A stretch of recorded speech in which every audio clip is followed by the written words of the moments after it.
maybe you went down through Panaca area on your way down there, huh? No, it's far enough to not go through Panaca, so. But they've been through Panaca. Our children have been through Panaca. Okay. Well, Panaca is, well, when I lived there were about 500 people. I think there might be 1,000 now, maybe 900. And we grew up on the farm. Dad just sold life insurance to finance the farm. I don't think I ever made a dime on the farm. But he also had Panaca Power and Light, and that one was owned mostly by Sherm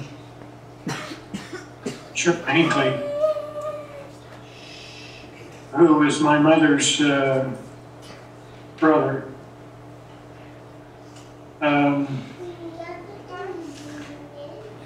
Anyway, Dad was hardly ever around, it seemed, because he was always out trying to sell life insurance to keep the farm going. And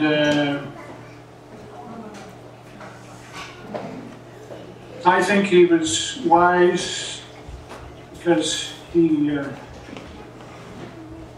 got us all to grow up on the farm, all except the younger ones who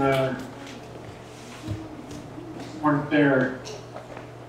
Tony, do you feel like you grew up on the farm? Doing farm chores? I know you fed the pigs, but did you also do other farm chores? I just did those ones that Bryant didn't want to do. Okay. He didn't feed the pigs, that's the problem.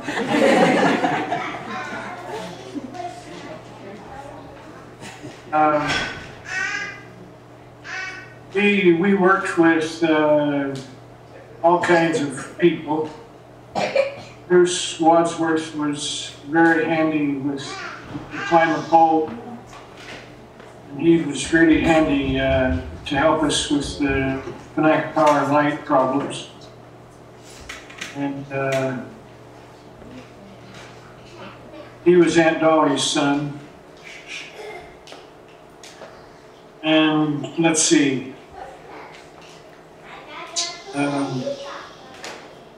Nat Stringham helped us capture horses. When the Bureau of Land Management declared that the horses were going to be owned, the wild horses in the hills were going to be owned by the Bureau of Land Management on such and such a date, Dad decided to go out and gather up all these horses and sell them. Fox feed. That meant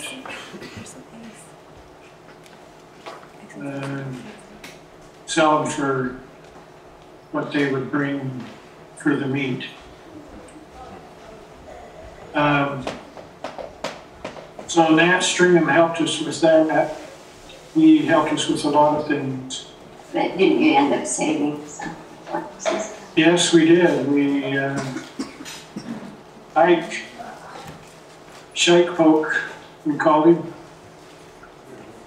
was a stud horse, and he when we tried to unload him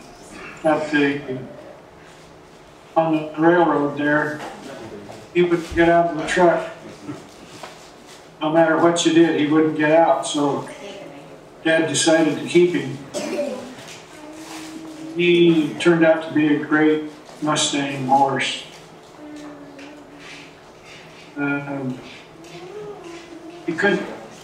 work in a corral, because that's not how Mustangs could work, but he could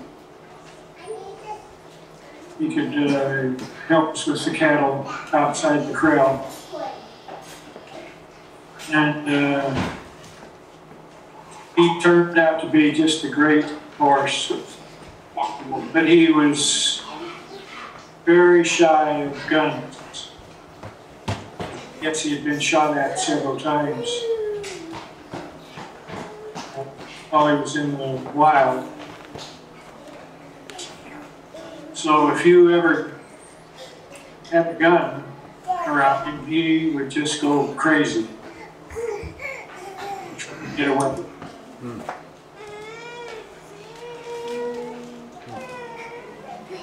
I rode him out in the hills to gather cattle on a cold winter day, and I did it bareback because I thought I could keep warmer that way. And my feet froze, and so didn't find any cattle, and I finally had to build a fire and try to warm my feet up.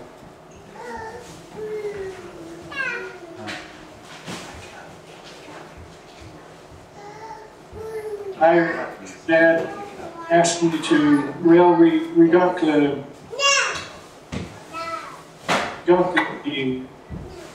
truck stuck in the mud out in the hills under the railroad track. Dad sent me out to get that truck. The problem is that he gave Nat a bottle of whiskey before we left. By the time we got out in the hills, Nat couldn't even stand up.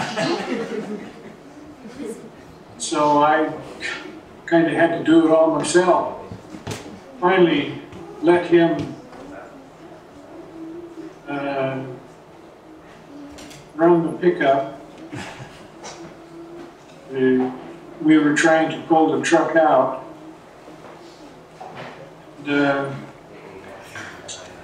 Man, I'm telling you, he scared the heck out of me. But we got it out, and I couldn't let him drive it home, the truck. So I had to take him home in the pickup. How old were you at this time, Bryant? Oh, probably 16. When we got to his old trailer there, Georgia, his wife was there. Georgia was a Wadsworth. Georgia said to me, to Nat, look at you. What a disgrace. In front of Bryant, you got so drunk. And, all Nat did was say, oh, you beautiful doll, you great big beautiful doll. And the thing about Nat was that he would go on drunks, but boy, was he a good worker when he was sober. He just was excellent. Knew exactly what to do. You could count on him. I never remember hearing him give any kind of sleazy jokes or anything. He just was on the rank. And we had Gilbert Wadsworth. He helped us too sometimes. And Gilbert moved to Fallon. He took a couple of shovels of Dad's. And we happened to see him leaving for Fallon, and Dad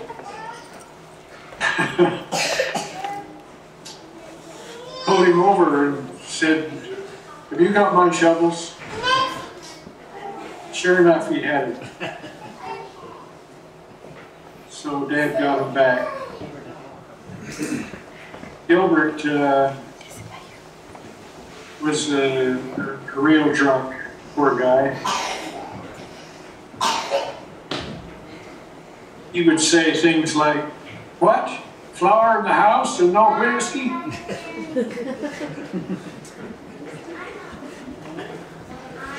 Yeah, you folks have got inclination in your being to be alcoholics, so don't ever touch it.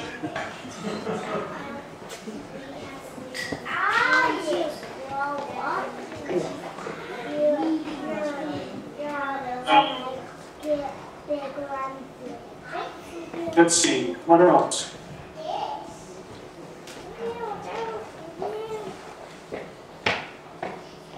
Well, just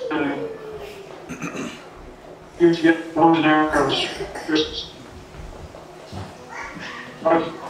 I would go out and shoot them up in the air, and then watch where they landed. And it was kind of a dumb activity, because one day we were shooting them up in the air, and one of them came down just about 3 feet from one of us. And it had get a little more towards us, we would have probably gotten an arrow right through the head.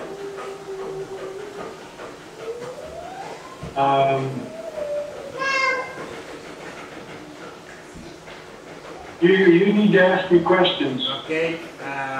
We want to hear some stories about Tony. No, we don't. Yeah, we do.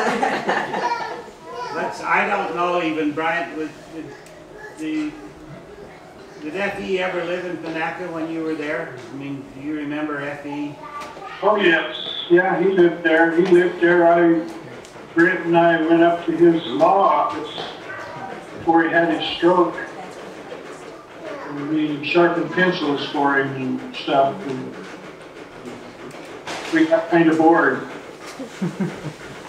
He wanted to get rid of us.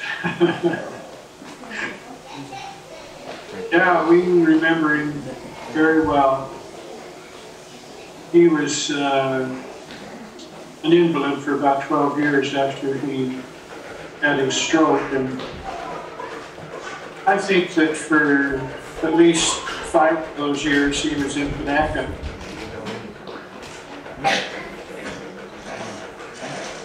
And Dad, you know, the Wadsworth brothers had cattle, and that was Leif, James, Lawrence, F.E.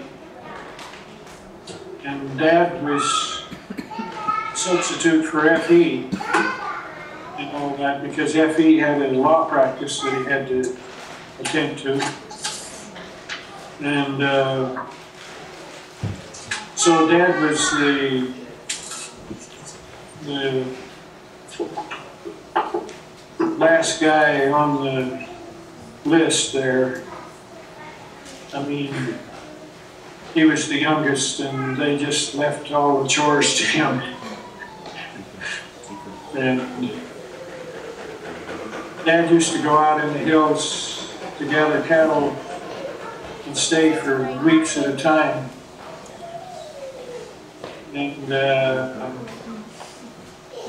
then they divided the range when I was a kid.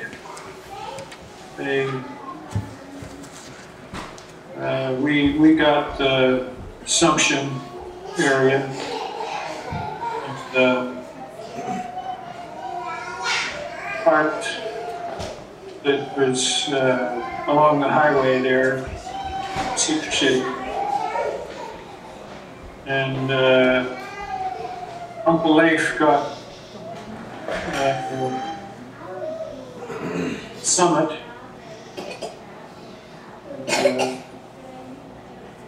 Uncle James got the heart of the range. I don't remember where, but it included Oakwell, I think. And Lawrence was dead by then, so I don't know what he got. Guess maybe we bought his parts of the range rights. Do you remember Lawrence? Yes, I do. He was a very nice man, I thought. He lived in St. George. What was his wife's name? Do you remember? Boy, don't. She lived a lot longer afterwards, right? Yeah, she did. She lived probably 40 years after he died. Yeah, and that, we used to go and visit her in St. George.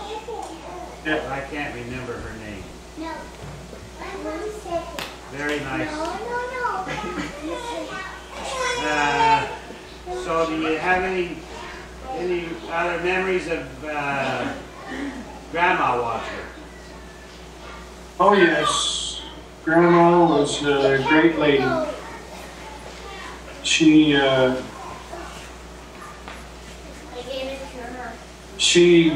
outlived Dad and by quite a few years, I think. Mrs. Florence Avison Wadsworth, yeah. She She came was to the airport to see me off. Pardon me? I say she came to the airport to see me off to Spain on my mission, and I got a telegram about a month later that she passed away. I think she died in May. I went in April, and I think she died in May. 1975. Yeah, that's right. That would have been. I can only remember that because she died just a little while before Robert was born. Oh. Well, she was a great lady. She was really worried about my Uncle Neef, Bryant Wadsworth, who was kind of an idiot.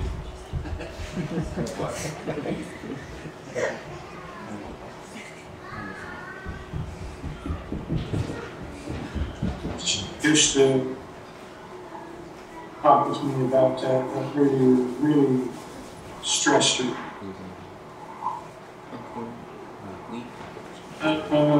We remember her for a recipe for potato bread at Valerie, and I got it from Valerie. It is delicious bread, and we call it Florence Avison bread. Oh, really? Some Wadsworth bread. It's very nice. And is it made with mashed potatoes or something, or what do you do? That's right. Oh. Well, we'll have to get the recipe and try it. Yeah, see if Valerie still has it. I have it. I've adapted it a little bit, but actually, I'm sure I still have the recipe that Valerie gave to me. I can email it to you. The adapted one might be better. We really like it. Clark and I went up to see her when I was at BYU, and I recorded her, but I've lost the recording. I don't know whatever became of it, but she told about her first time going to Panaca. Yeah. She was just struck by it because everybody, they had no water in their house. They just got the water out of the spring ditch, you know. And, Yeah. But they put there was a bucket of water that they would use out in front somehow. I don't remember. Maybe you can clarify this, but in my memory, she had the bucket of water out in front, and she says any old buddy who'd come by would just dip in with the dipper and drink, you know, and put the dipper back in. It was just, she was at that point still grossed out by the thought of anybody walking down the street would dip into her water with her dipper and drink out of it and put it back into the Well, you know, F.E. saw her picture while he was on his mission in England. And the guy that showed him her picture said that he was going to marry her. F.E. got released first and went home and married her. I don't remember ever hearing that. That's funny. Yeah, and I don't think that she had been to Panaca before she got married to him. So when she got there, she really had a hard time.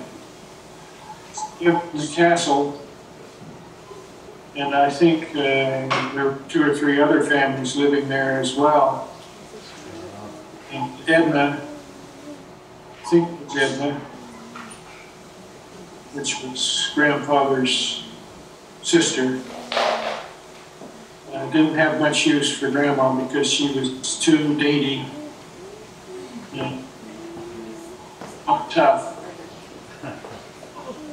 That would have been very hard to not have her own house even and move in with all her in-laws. Yeah, Melanie can especially appreciate that today.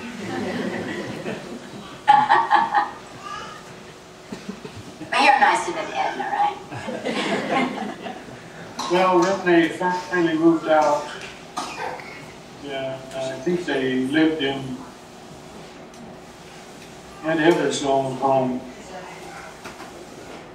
first. Or there across the street from where we lived. Oh. In that house? Or In Yeah. Bee's house there? Huh? In that house that Bee's across the street from ours? Bee's house? Well, no.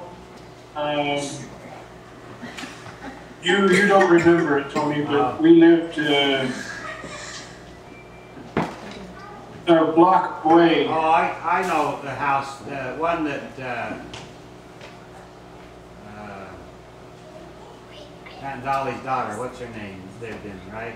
Yeah. No. Helen. Helen, yeah. Yeah, that's the house we lived in while I was growing up. But we That also house lived that in. Ob lived in? Pardon me? Wasn't there a house there that Ob lived in? Wadsworth? Yeah. Oh, yes. Is that the house? Yeah. No, it wasn't that house. Okay. It was next door. Bob's house was next door. Okay. And Bob and Vern was sharp as a tack, but he was an alcoholic. And Bob was not sharp as a tack, but he was not an alcoholic.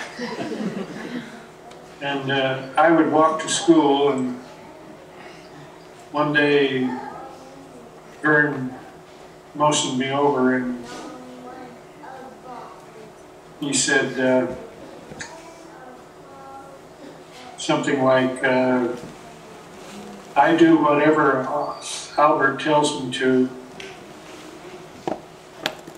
Oh, I've forgotten. It was just a killer. you think so then? I don't remember if it's in there. I'm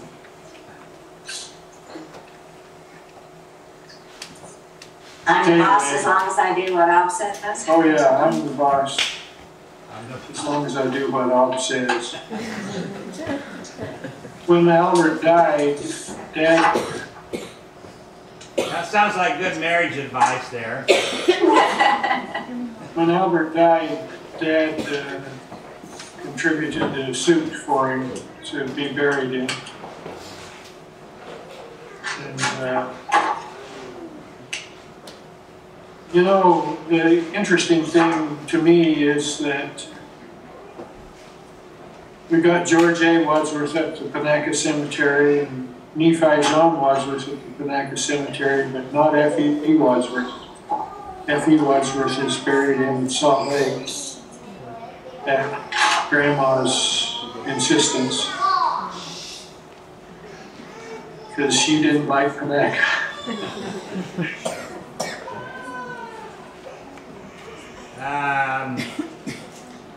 How about... And Dad is there, so there's only one generation missing at the Panaca Cemetery.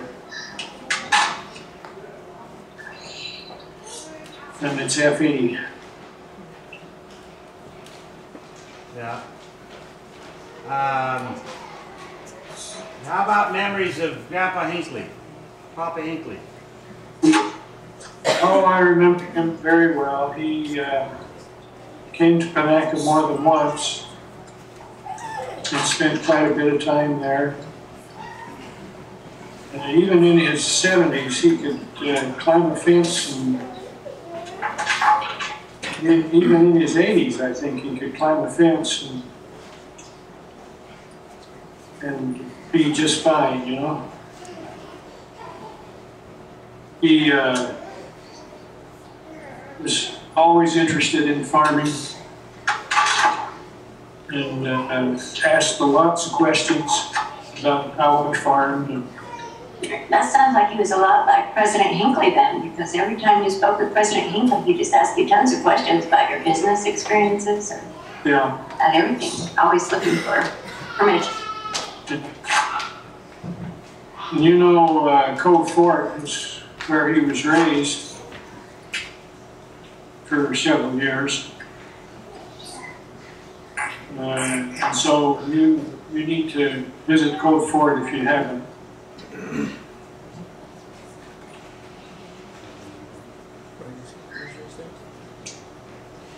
Anyway, Papa Hinckley was a great guy.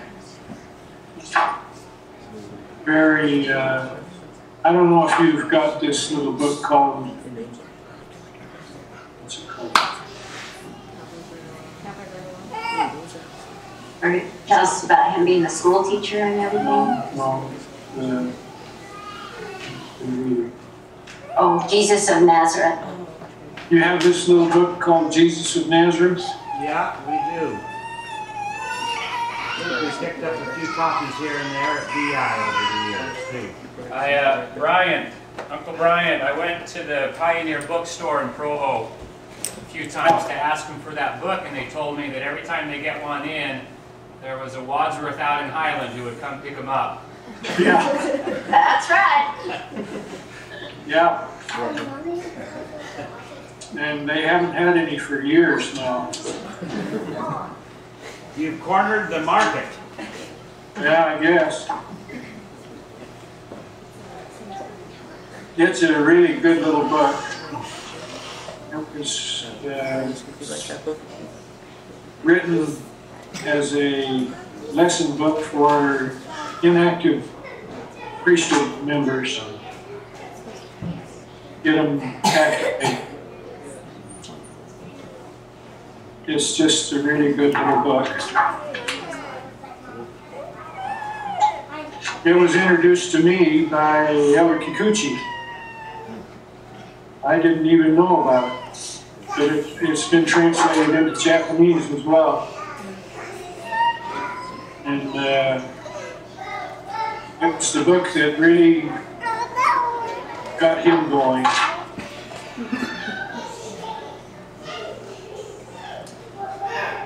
So he introduced it to me. Hey, Bryant, you mentioned President Hinckley. Why don't you tell the story, tell these kids about his being called an apostle? Do you want to backtrack just to read this? Oh, did you have other things? I'm just going to backtrack a little. This is just, I found the place where he had written about his conversation with Vern. This is Vern Wadsworth. One day I was walking by their home on my way to school, they were both out leaning on their front fence. Vern motioned me over, and I walked over to them, and when I got close enough, Vern said, "I'd work if it didn't break up my day so badly." We chatted for a few moments, and then I asked, "Who's the boss between you two?" And Vern answered, "Bob's the boss so long as he does what I tell him to."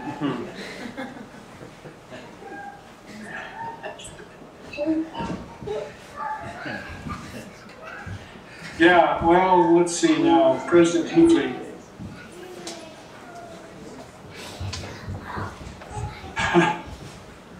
I don't remember the details of that, but I was there. Yeah. Was it customer assistant? Well, he was an assistant to the Quorum of the 12 for a number of years and in charge of Asia. Then,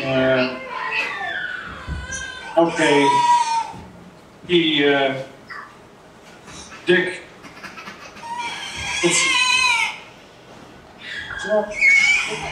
mission, and Clark was home, and I heard the phone ring. I heard him say, "Yes, President McKay, I'll be right there." I was just leaving. I was just leaving, and he was in his pajamas. He got dressed and took the big car into Salt Lake. Left us the Volkswagen Bug. And Bart didn't want to go into the conference. He just wanted to stay home and watch it on TV. Jenny went. I think Clark finally did too, but there were about 8 of us people in that Volkswagen Bug. There weren't any seat belts in those days. Including Grandpa Pay. Oh, really? Including Grandpa Pay. Oh, really? Sister Hinckley's father. Was he living with them at that time? He wasn't then. Oh, she drove by and picked him up. He probably got the other front seat, right? The else was in the back. Yeah. Okay, you got to tell about the ties. Okay. Before she left, Uncle Gordon called and said, "I think I've got a tie that's too loud. Could you bring a bunch of ties for me?" So she got a bunch of ties in the car. And he had the Cadillac. And we had the Volkswagen Bug. And we drove into Salt Lake and to the Tabernacle. And when I got out of that Bug, I looked down. I was the last one out. I looked down, and there, under my feet, were all these ties.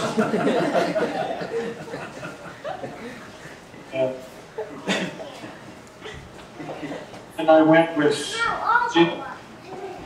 Ginny into the conference center, or to the Tabernacle in the back way. And one of the security guards said, "You're not a Hinckley."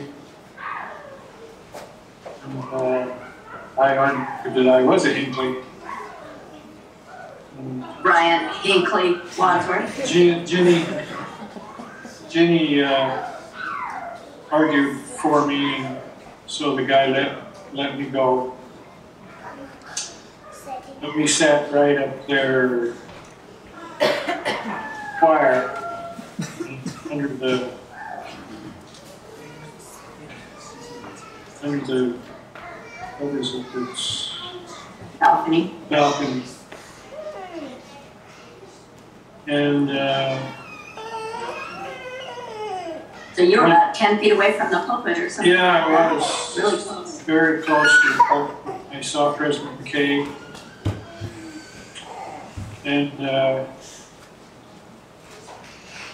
when the session was over, we went behind the tabernacle area there, choir area, and he was just 4 feet from me. I could have stood up and shaken his hand, but I didn't dare.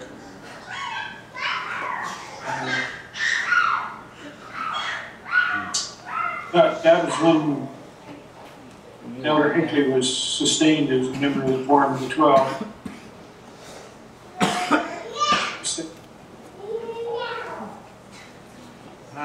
For Clark goofing off afterward, sliding down the banister and doing a couple of things, and he said, "Oh, I got to stop this." Member of the family of an apostle, so I've got to behave.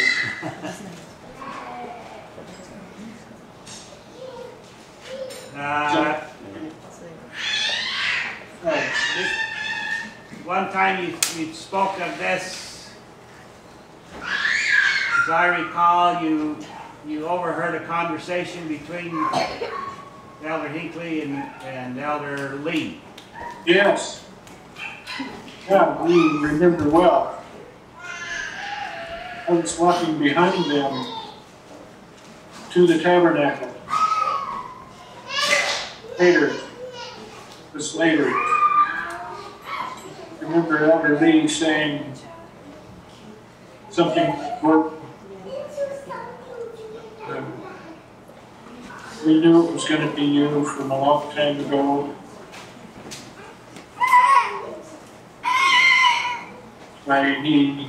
He was reassuring him that he had been called by revelation.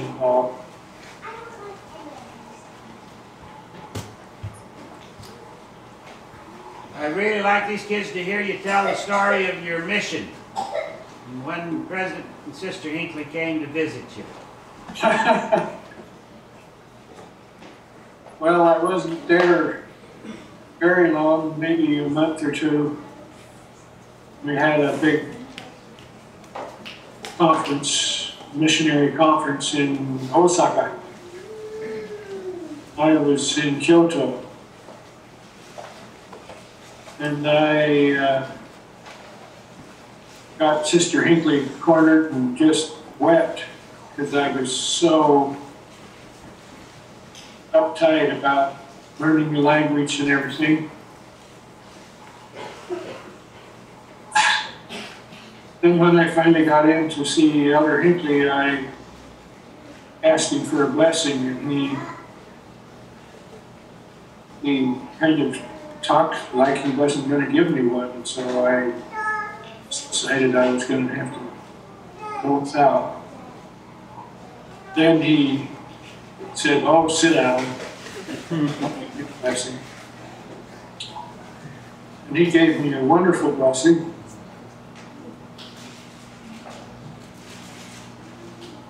And he forgot about it. I kept going back to Japan after my mission. Foreign Service officer and all, he said one day, "Well, why is Bryant always going back to Japan?" And I had to tell him, because of the blessing you gave me. Because it said that I would spend a lot of time in Japan after my mission. I did. A lot of time. I Lived there 16 years total.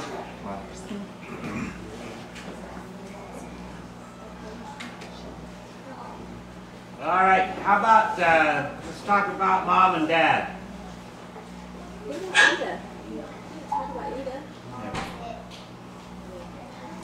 Well, Mom was a great lady. Wonderful person. I used to stay up at night and talk with her. She was a wonderful listener. Knew everything about me. Because I could tell her everything, and she, I knew that she wouldn't indiscreetly tell anybody else.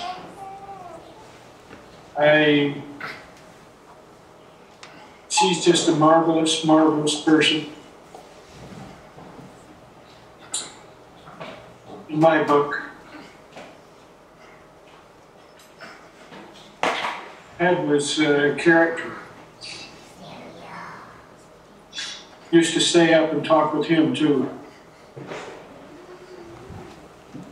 He would put more wood on the fire, more wood, and then he'd go out and put it on a tile or something, cut it up and bring it in and put that in the fire. Tire? Yeah. Nearly burned the house down. But he couldn't get warm.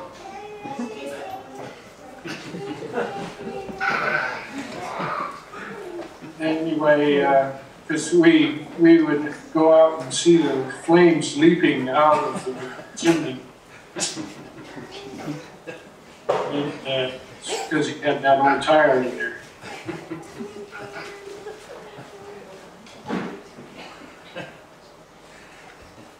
He was a good man.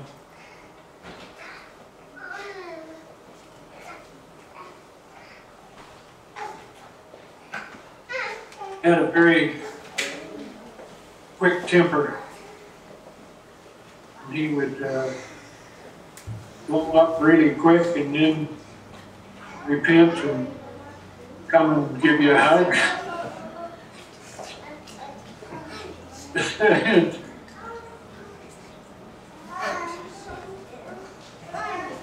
Trying to help you get over it.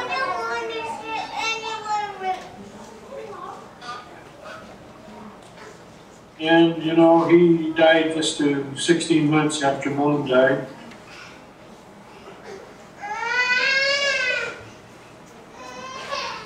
He's 56, I think. It's 60.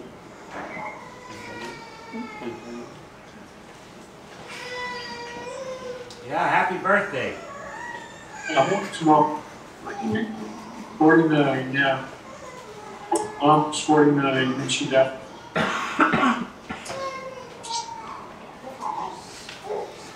I was the last one that Mom spoke to. I was in the hospital with her late at night. She opened her eyes and asked where Dad was. And she never opened her eyes again.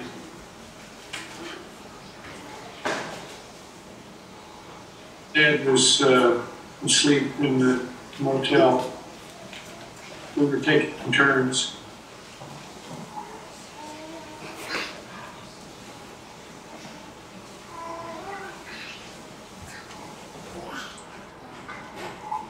You also spent quite a bit of time with Dad, didn't you, before he died?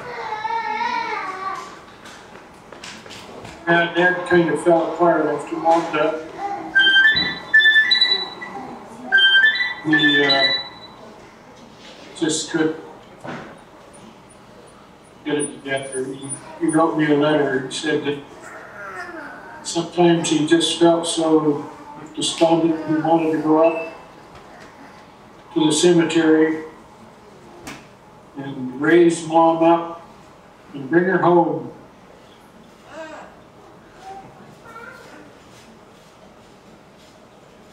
Because there was nobody to tell his troubles to.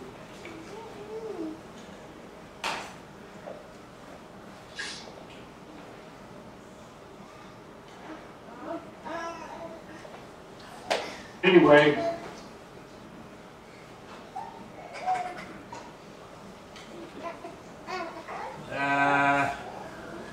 okay, can you tell us the root of some of these Wadsworthisms? Like, I'm gonna out with your burro. yeah, out with your burro, that, I think that came from Uncle Gene.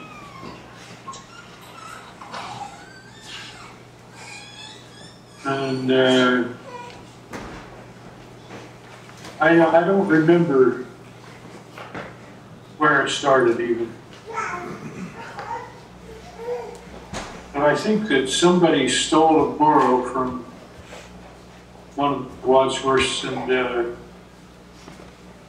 they found out who had it and went over and said, "Hey, out with the burro, bring the burro out." And that's how it got started. So how would you Boy, translate it's it? had a long life then, hasn't it? What does it mean when somebody says it now? Well, it means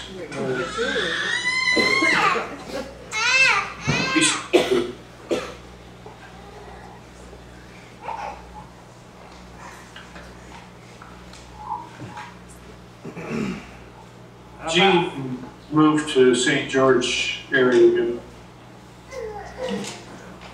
Yeah, and his wife lived also a long time. She eventually moved to Cedar City, didn't she? Oh yeah, she did. She was probably... The Wadsworths have a knack of dying young.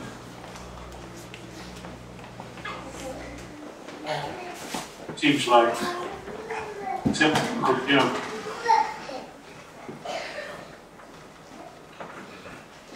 How about Aunt Nora shot a rooster but hit a hen? That was Uncle Ben. That Aunt Nora was Uncle Ben's wife. I think Uncle Ben was the youngest of Nephi John's siblings. He lived quite a while.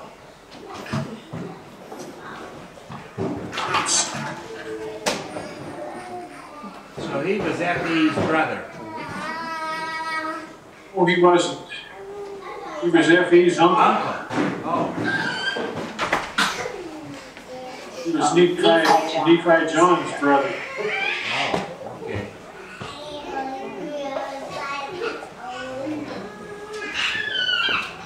Do you remember him? You remember him, don't you? Oh, yes. Oh, yeah. Very well. He was a good man. He's the one who did the movie pictures in St. George. Is that right? It was Gene.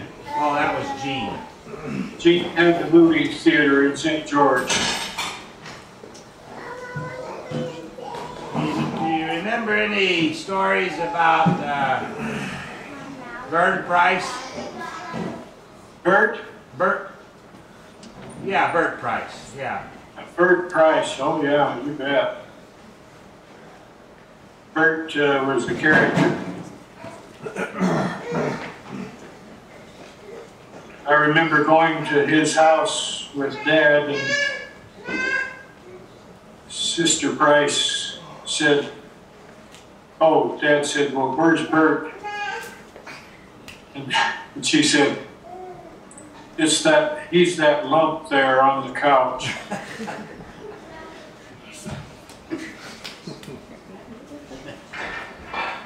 Bert was always in Panaca. They'd get a little crowd around waiting for the mail, you know. And, one day they were arguing about which wagon was the best, which wagon could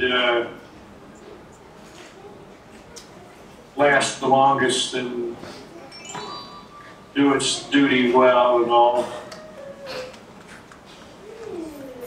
And they were talking about vanes, I think vane wagons, and forgotten the other name. And when they got to Bert, they said, what do you think is the best wagon, Bert? Bert said, the best wagon is a borrowed wagon.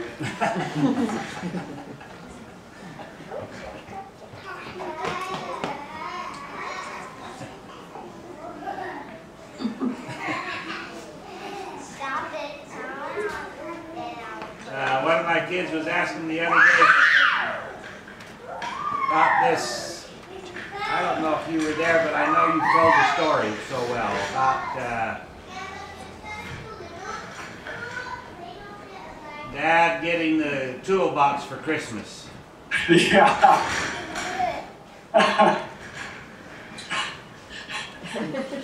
Well,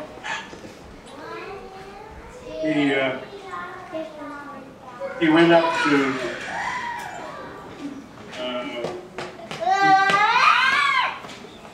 forgotten his name. Rufus? Rufus, yeah. I went up to Rufus's power light. Power left his toolbox there. And then for weeks he kept saying, that cockeyed so-and-so stole my tools. That cockeyed so-and-so stole my tools. I don't remember who he was accusing of it. I thought it was Rufus. No, it wasn't Rufus. Rufus was a decent guy. Charlie? I don't.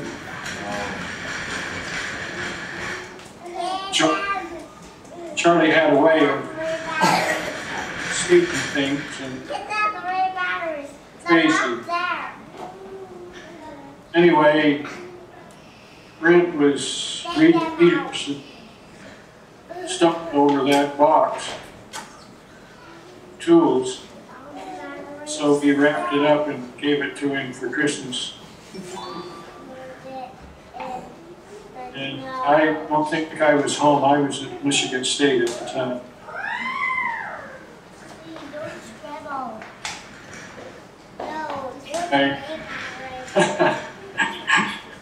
That cockeyed Rufus. Dad went around the point of the hill there down near the Oak and hit one of Rufus's cows, broke its legs. So he killed it and butchered it.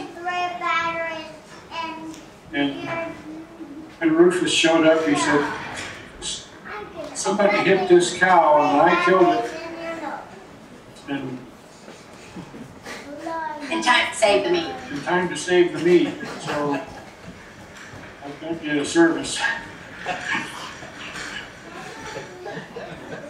But Rufus was very thankful.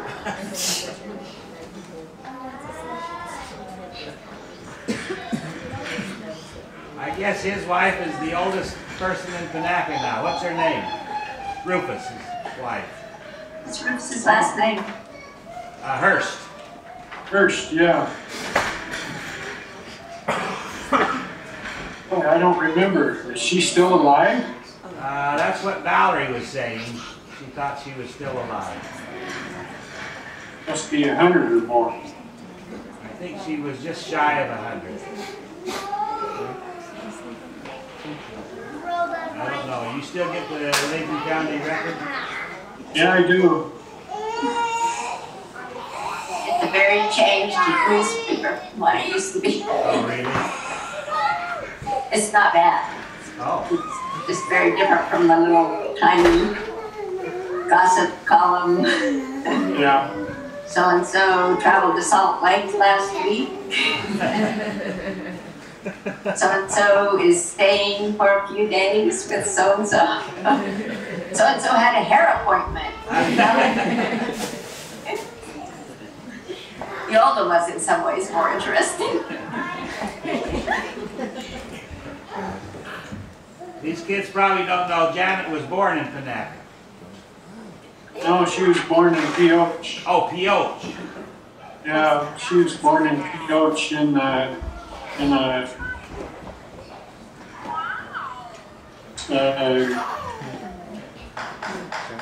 bar.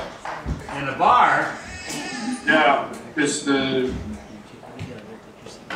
hospital had burned down, so she was born above a bar. Oh, really? My parents actually lived in Castleton and came to Pioche to grocery shop. And my mother just visited the doctor while they were over there in Pioche grocery shopping, and he suggested that she not go back to Castleton that night. And so she stayed in Pioche, but he had set up a temporary clinic place to do his medicine anyway in that room above the bar that Brian's talking about. Really? So I was born there, and they didn't have any bassinets or any equipment, and so there was an old chest of drawers. Just the drawers out of it for one of them for a bassinet, and an old army surplus blanket. I didn't know the difference. Were you born prematurely? No, I was just, she knew she was close. That's why she decided to visit the doctor before she went home. Oh. And that was the best facility they had available then. Well, they did move to Panaca, right? Yes. Yeah, shortly after that, actually. Yeah, but you moved out of Panaca when you were how old then, Janet? I think I was 3. I think they moved in 1950 or 51. So I don't remember a whole lot about Panaca from that time. And then these kids probably don't know that Bryant found Brent's wife. Yes. Yeah, I did. Kind of like F.E.'s missionary companion, maybe, something like that. No, I knew Fred Crook. She was in FFA and I was in FFA. They know what FFA is. You knew him when you were in high school? Yeah. Oh, really? I didn't know that.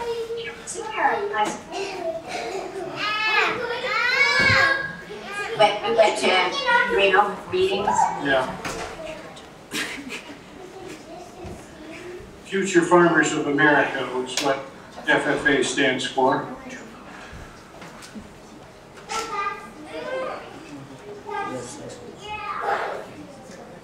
Okay, anybody else have any? I won the speech contest for the state of Nevada. I was a freshman. In high school? Fred was a senior and he lost. Huh. I think that's the first time I never heard that. So Fred introduced you to Joyce, did he? I met Joyce Yes, when I went to Fred's house. And I was in the university by then. University of Nevada. I got scholarships from BYU. They weren't much. And I got a really good scholarship from University of Nevada, so I went to University of Nevada. In Reno? Reno. It wasn't the University of Nevada, Las Vegas in those days.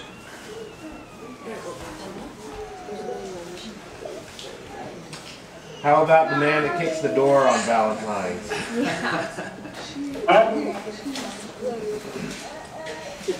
Sorry. I'm wondering about the tradition of somebody kicking a door on Valentine's Day. Oh, well, yeah, we always did that. What did you do? We left Valentine's and kicked the door and ran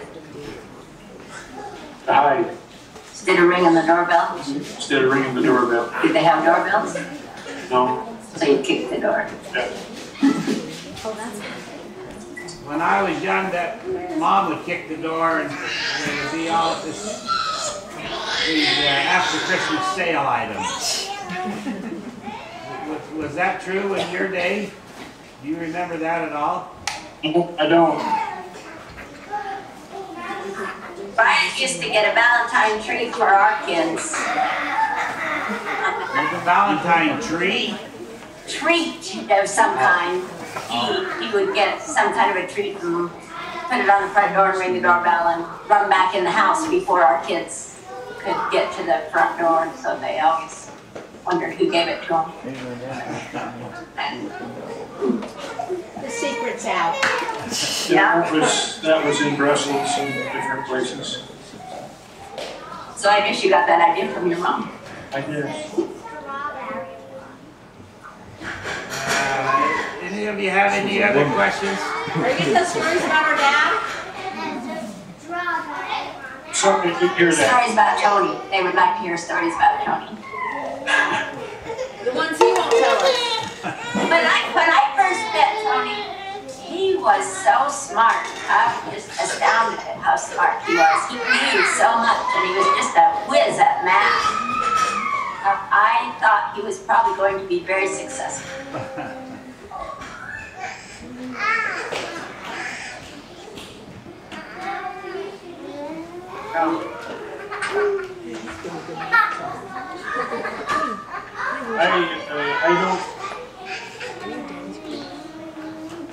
I remember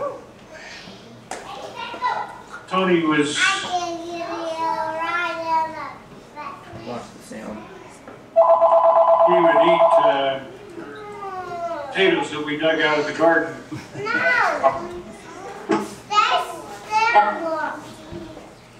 She was just pick it up and eat it? We have a picture of him. Rob? So he was pretty handy at eating. Some things never change. Yeah. Why is Bryant S. Hinckley's middle name Stringham? It's because Ira Nathaniel had a very close friend called Bryant Stringham, spelled B-R-I-A-N-T. Stringham. Close friend. So I guess Ira Nathaniel named Bryant Stringham after his good friend. But Stringham is not a name that that Bryant S. Hinckley is linked to. Just a close friend of his father.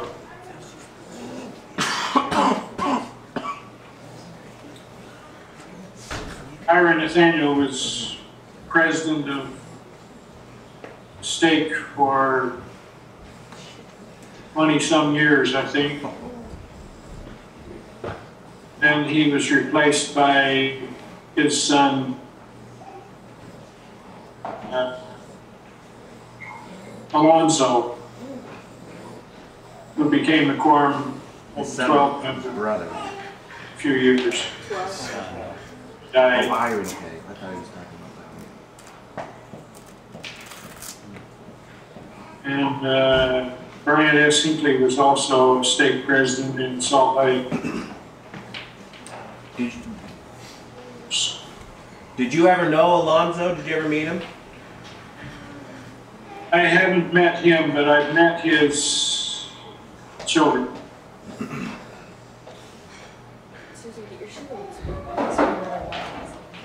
Didn't have many children. No, he died before I was alive.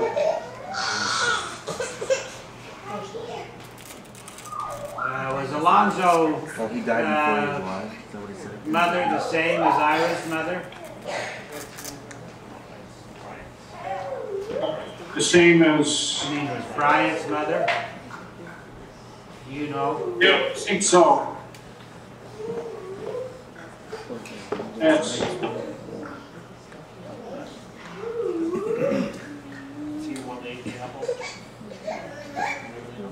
Why did Sylvia? yeah, Lon ate his apple and I spent my money.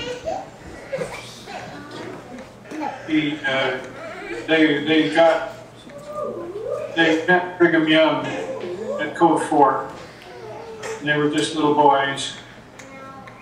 And Brigham Young gave Papa Hinckley a coin, and he didn't have another coin, so he gave Lon an apple. And Lon ate his apple. Bryant spent his money, and that was it. And then Papa Hinckley said that he sure wished he'd kept that coin.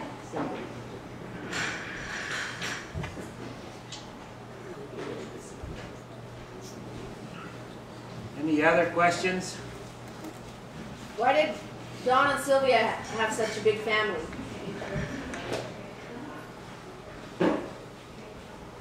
I don't know.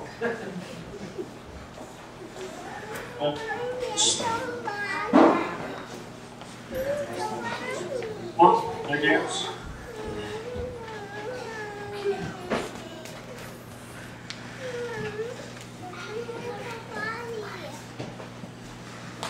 Well, Bryant, you're awfully good to do this for us. Well, I thank you. Thanks, Janet. We appreciate it. Thank you. You're pretty amazing to have that many people being quiet for so long. Kids are in the other room. Even to keep all those people fed for these busy days. You're doing amazing. We're digging up potatoes. Okay. Thank you. Thanks a lot. Thank you. Take care. Thanks, Uncle Bryant. Bye. Love you. Bye. Bye. Happy New Year. Yeah. Who's that? Oh, yeah.